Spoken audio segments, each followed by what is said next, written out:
আজকের এই আলোচনায় আপনাদের সবাইকে স্বাগত।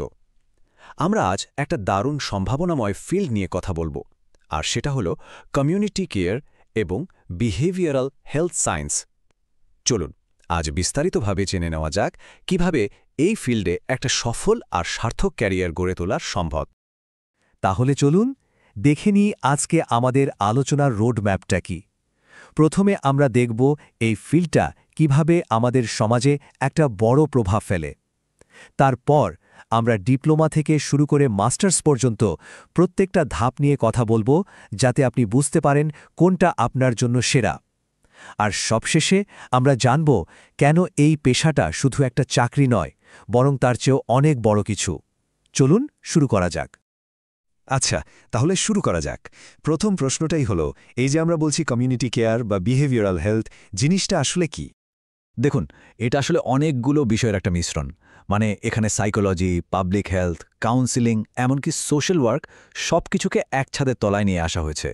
এর মূল লক্ষ্যটাই হলো একজন ব্যক্তি এবং পুরো কমিউনিটির সার্বিক সুস্থতা নিশ্চিত করা। আর এই একটা লাইনই কিন্তু এর পুরো উদ্দেশ্যটা পরিষ্কার করে দেয়।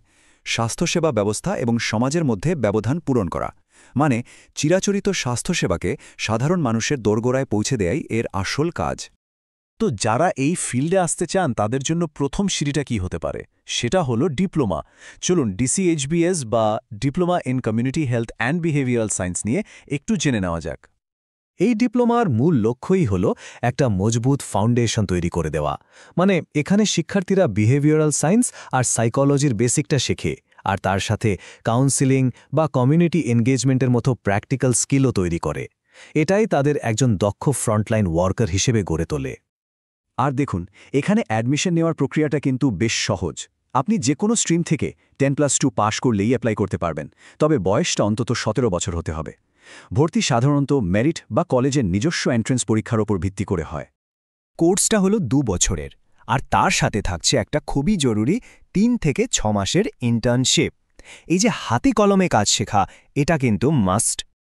ডিপ্লোমাটা শেষ করার পর ক্যারিয়ারের কি সুযোগ থাকছে? আপনি community health worker, health education assistant বা আউটরিচ ওয়ার্কার হিসেবে কাজ শুরু করতে পারেন। এনারাই কিন্তু কমিউনিটি হেলথের একদম প্রথম সারির যোদ্ধা, তাই না? ডিপ্লোমার পর এবার চলুন পরের ধাপে যাওয়া যাক, মানে ব্যাচেলার্স ডিগ্রি। যারা এই ফিল্ডে আরও গভীরে যেতে চান বা আরেকটু বড় দায়িত্ব নিতে চান, তাদের জন্য এটা একেবারে পারফেক্ট। এখানে কিন্তু ফোকাসটা একটু বদলে যায়। এখন শুধু সাহায্য করা নয়, বরং কী করে হেলথ প্রোগ্রাম ডিজাইন করা যায় সেদিকে নজর দেওয়া হয়। এপিডেমিওলজি বোঝা বা এনজিও ম্যানেজমেন্টের মতো দায়িত্ব নেওয়ার জন্য এখানে আপনাকে তৈরি করা হবে। এই কোর্সে ভর্তির জন্য যোগ্যতাটা একটু আলাদা। সায়েন্স, আর্টস বা হিউম্যানিটিজ যে কোনো স্ট্রিম থেকে অন্তত 50% মার্কস নিয়ে 10+2 পাশ করতে হবে। সর্বনিম্ন বয়স এক্ষেত্রেও 17 বছর। এই ব্যাচেলার্স কোর্সটা হলো 3 বছরের, আর এর সাথে থাকছে পুরো 6 মাসের একটা ফুল টাইম ইন্টার্নশিপ, যেটা আপনাকে আরও গভীরভাবে ফিল্ডের অভিজ্ঞতা দেবে। গ্র্যাজুয়েশন শেষ করার পর আপনার সামনে আরও বড় সুযোগ খুলে যাবে, যেমন ধরুন health educator, public health officer, community councillor বা রিসার্চ অ্যাসিস্ট্যান্টের মতো পদে কাজ করতে পারবেন। এই রোলগুলোতে প্রোগ্রাম ম্যানেজমেন্ট আর বিশেষ দক্ষতার দরকার হয়। আর এবার আমরা চলে এসেছি এই শিক্ষাগত যাত্রার একেবারে চূড়ায়, মাস্টার্স ডিগ্রি। এটা কিন্তু তাদের জন্য যারা ভবিষ্যতে এই ফিল্ডে লিডার হতে চান বা পলিসি মেকিংয়ের সাথে যুক্ত হতে চান। মাস্টার্স লেভেলে উদ্দেশ্যটাই হলো বড় ধরনের পরিবর্তন আনা, মানে হেলথ সিস্টেম আর পলিসি নিয়ে অ্যাডভান্সড নলেজ তৈরি করা, আর তার সাথে রিসার্চ আর লিডারশিপ স্কিল বাড়ানো, যাতে আপনি সিনিয়র ম্যানেজমেন্টের দায়িত্ব নিতে পারেন। পোস্ট গ্র্যাজুয়েট প্রোগ্রামে অ্যাডমিশনের জন্য আপনার একটা রেলিভেন্ট সাবজেক্টে ব্যাচেলার্স ডিগ্রি লাগবে। আর হ্যাঁ, কিছু কিছু প্রতিষ্ঠানে কিন্তু পার্সোনাল ইন্টারভিউ আর একটা রিসার্চ প্রপোজালও জমা দিতে হতে পারে। কোর্সটা 2 বছরের, তবে এর একটা বড় অংশ প্রায় 6 থেকে 9 মাস রাখা হয়েছে ইন্টার্নশিপ বা থিসিসের জন্য। বুঝতেই পারছেন এখানে রিসার্চের উপর কতটা জোর দেওয়া হয়। মাস্টার্স করার পর ক্যারিয়ারের দরজাগুলো আরও বড় হয়ে যায়। আপনি public health specialist, programme manager, health research scientist হতে পারেন, এমনকি এনজিও বা সরকারি কনসালটেন্ট হিসেবেও কাজ করতে পারেন। ভাবুন একবার, কতটা বড় পরিসরে কাজ করার সুযোগ।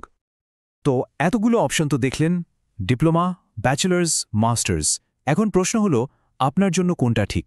চলুন পরের সেকশনে আমরা সবকিছু এক জায়গায় এনে দেখব, যাতে আপনার সিদ্ধান্ত নিতে সুবিধা হয়। এই দেখুন, এখানে পুরো বিষয়টা এক নজরে দেওয়া আছে, একদম পরিষ্কার, তাই না? যদি আপনি সরাসরি ফিল্ডে নেমে কাজ শুরু করতে চান তাহলে 2 বছরের ডিপ্লোমা, যদি প্রোগ্রাম ম্যানেজমেন্টে যেতে চান তাহলে 3 বছরের ব্যাচেলার্স, আর যদি রিসার্চ বা পলিসি লেভেলে কাজ করতে চান তাহলে 2 বছরের মাস্টার্স। সময়, যোগ্যতা আর চাকরির ধরন সবকিছু আপনার লক্ষ্যের উপর নির্ভর করছে। এতক্ষণ তো আমরা কোর্স আর ডিগ্রি নিয়ে কথা বললাম, কিন্তু আসল প্রশ্নটা হলো এই পেশাটা কেন এত জরুরি, কেন এটা এতটা গুরুত্বপূর্ণ? চলুন এবার সেটা একটু বোঝার চেষ্টা করি। আসলে এই ফিল্ডের পেশাদাররা সমাজে একটা বিরাট পরিবর্তন আনেন।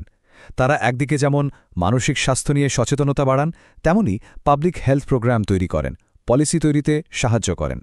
আর সবচেয়ে বড় কথা, তারা হসপিটালের ক্লিনিক্যাল কেয়ার আর সাধারণ মানুষের প্রয়োজনের মধ্যে একটা ব্রিজ তৈরি করেন। যদি আজকের এই আলোচনাটা আপনার ভালো লেগে থাকে আর আপনিও এই যাত্রার অংশ হতে চান, তাহলে পরের ধাপটা কিন্তু খুবই সোজা। আরও ডিটেলস জানার জন্য আমাদের ওয়েবসাইটে যান, স্ক্রিনে দেওয়া নম্বরে কল বা হোয়াটসঅ্যাপ করুন, অথবা সরাসরি এই কিউআর কোডটা স্ক্যান করে নিন। একটা অসাধারণ ক্যারিয়ারের দিকে আপনার প্রথম পদক্ষেপটা আজই শুরু হতে পারে।